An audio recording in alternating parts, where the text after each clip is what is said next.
Hello, আসসালামু আলাইকুম। সবাই ভালো আছেন? যারা আমার মতো ইউটিউব অথবা ফেসবুকে রিভিউ দেখে ওয়ান্ডারল্যান্ড অ্যামিউজমেন্ট পার্কে ঘুরতে যেতে যাচ্ছিলেন, তারা দয়া করে আমার ভিডিওটা দেখবেন এবং সিদ্ধান্ত নেবেন এখানে ঘুরতে যাবেন কি যাবেন না।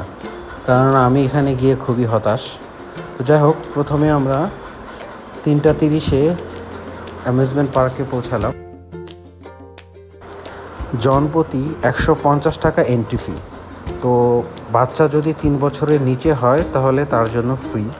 তো 150 টাকা এন্ট্রি ফির সাথে কিন্তু কোনো রাইড ফ্রি নাই, শুধু এন্টার করার জন্য 150 টাকা আপনাকে দিতে হবে। তো ঢোকার পরে এটা হচ্ছে প্রথম প্লেস। তো এই জায়গাটা ডেকোরেশনটা মোটামুটি সুন্দর এবং মোটামুটি পরিষ্কার পরিচ্ছন্ন আছে এবং বিভিন্ন রকম কালারফুল গাছ আছে। এখানে ছবি তোলার জন্য পারফেক্ট। আপনারা ডে লাইটে ভালো ছবি আসে এবং সন্ধ্যার পরেও এই জায়গাটা লাইটিং করা থাকে। তো এখানে ছবি তোলা যেতে পারে এবং খুব সুন্দর জায়গা ছবি তোলার জন্য।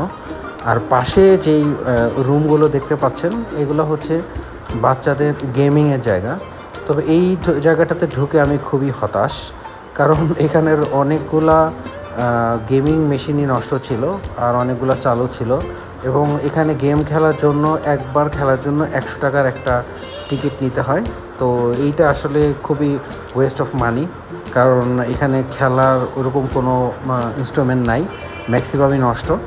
তো এইটা আমার কাছে খুবই অবাক লাগছে এবং এখানে এই জায়গাটা হচ্ছে আমার কাছে খুব একটা উৎফুল মনে হয় নাই। মেইন প্লেসে ঢোকার পরে দেখলাম আসলে জায়গাটা খুব একটা বড় না এবং যেহেতু অনেক লোক গিয়েছে, এখন ঈদের ছুটি চলতেছে, তো জায়গাটা আসলে খুব বেশি ক্রাউডেড মনে হয়েছে আমার কাছে। আর ম্যাক্সিমাম রাইডগুলাই আমার কাছে সিকিউর মনে হয় নাই, কারণ রাইডগুলো অনেক পুরনো এবং দেখা যাচ্ছে যে জং ধরে আছে। সো বাচ্চাদের জন্য এটা সিকিউর আমার কাছে মনে হয়নি। আর কিছু কিছু রাইড বন্ধ ছিল। সো দেখা গেছে যে খুব বেশি রাইডও আপনি পাবেন না এখানে। এই যেমন ধরেন এই যে এই রাইডে আপনি দেখেন মাঝখানে জং ধরে আছে। এই দেখেন মাঝখানে কিন্তু কোনো সেফটি গার্ড নাই, আপনি দেখতে পাচ্ছেন। এবং আরেকটা যে এই রাইডটা দেখেন, এই রাইডটা পুরোপুরি বন্ধ ছিল, এই রাইডটা চলতেছিলই না। আর ওইদিকে একটা মাঠের মতো আছে, ওইখানে হয়তো বাচ্চারা দৌড়াদৌড়ি করতে পারে, একটু জায়গা আছে যেখানে দৌড়াদৌড়ি করার মতো। আর এছাড়া যতগুলো রাইড ছিল সবগুলো রাইডই আমার কাছে অতটা ভালো মনে হয় নাই। আরেকটা দেখেন এই যে রাস্তার ভিতরে গাড়ি চালাচ্ছে, একটা লম্বা ট্রেনের মতো গাড়ি। তো এইটা কি আসলে মানে একটা পার্কের ভিতরে যায় এটা আমি জানি না, বলতে পারবো না এটা কতটুকু মানে ওঠফুল। আর দ্বিতীয় বিষয় হচ্ছে যে এইখানে ওঠার জন্য আপনাকে 120 টাকা টিকিট কাটতে হবে। আর এইখানে একটা ওয়াটার অ্যাক্টিভিটি করার জন্য একটা সাইট আছে। তো এইটা আমি যেহেতু ঢুকি নাই, এটা আমি বলতে পারবো না এটা ভালো কি ভালো না। এইখানে আপনি চাইলে গোসল করতে পারবেন অথবা পানির ভিতরে কিছুক্ষণ সময় কাটাতে পারবেন, যেহেতু এখন অনেক গরম। তো এই জিনিসটা ঠিক আছে, বাট এটা সম্পর্কে আমার আইডিয়া নাই।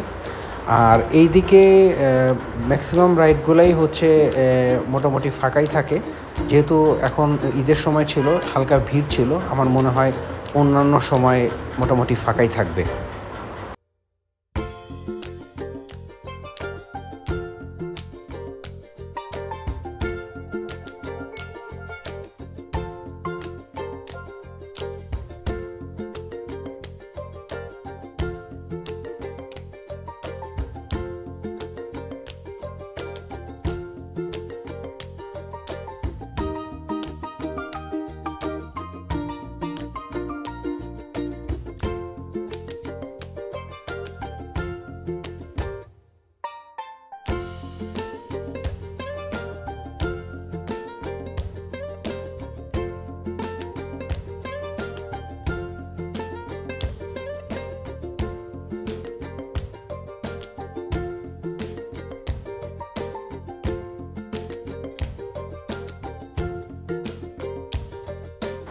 যে দুইটা রাইড আমি বেস্ট বলবো, এর ভিতরে এই নৌকা এই রাইডটা সবচেয়ে বেস্ট ছিল, সুড়সুড়ি দেওয়ার জন্য একটা আদর্শ রাইড।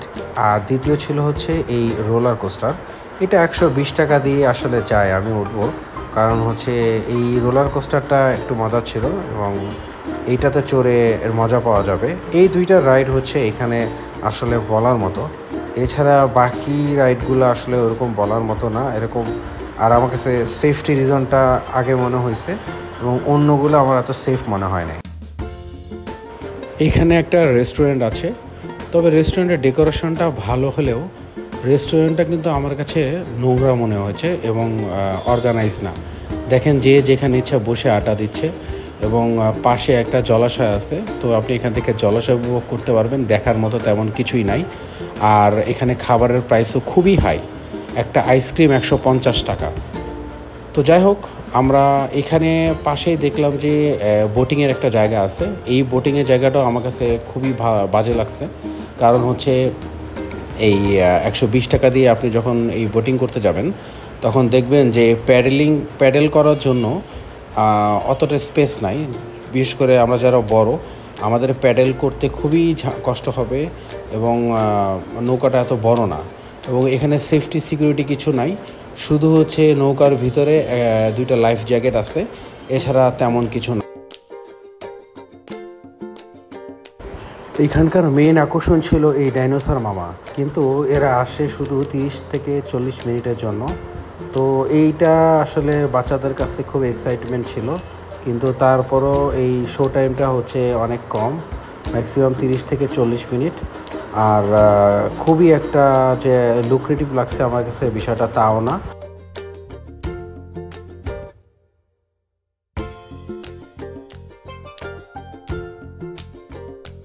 ভাই, এখানে মানুষ সবচেয়ে বেশি পাগল হয় এই স্নোফল আর হচ্ছে বাবলস শো দেখে, যেটা আমার কাছে খুবই হাস্যকর মনে হয়েছে এবং উৎসুক জনতা সবাই আগে এখানে ভিড় করছে এবং আমি 100% শিওর এরা সবাই এই ফেসবুক অথবা ইউটিউব দেখে আসছে এবং মনে করছে কি না কি।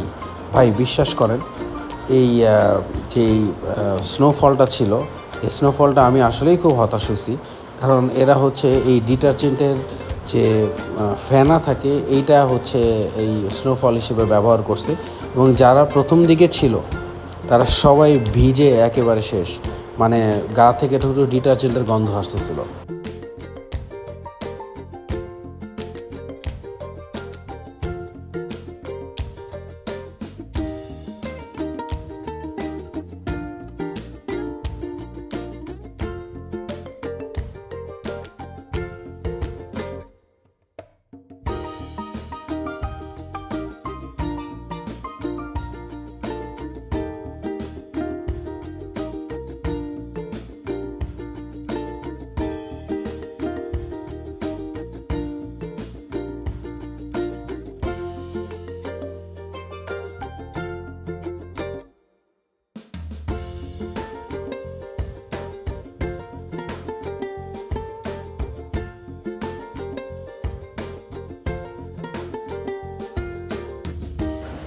আপনি যদি 4 জন মিলে যান তাহলে 150 × 4 600 টাকা, আর যদি মিনিমাম 5টা রাইড নেন তাহলে 120 × 5 600 টাকা।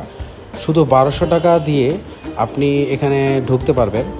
আর জায়গা বেঁধে যদি আপনি ধরেন মিরপুর অথবা উত্তরা দিয়ে যান তাহলে আপনার মিনিমাম 500 1000 টাকা হচ্ছে আপনার সিএনজি ভাড়া যাবে। সো এই 3000 টাকা খরচ করে আসলে এই জায়গাটা ঘোরা কতখানি ফ্রুটফুল এটা আমার কাছে মনে হয় না। আর দ্বিতীয় বিষয় হচ্ছে যে আমি সবচেয়ে বেশি যেটা কষ্ট সেটা হচ্ছে এই ফেসবুকে এদের এত রিভিউ দেখে আমি যে পরিমাণের আশা নিয়ে গিয়েছিলাম সেই পরিমাণের আশা আসলে এরা আমার পূরণ করতে পারে নাই। যাই হোক, আমি আমার ব্যক্তিগত মতামত প্রদান করলাম, বাকিটা আপনাদের উপর। আপনারা যাবেন কি যাবেন না, সবাই ভালো থাকবেন। আসসালামু আলাইকুম।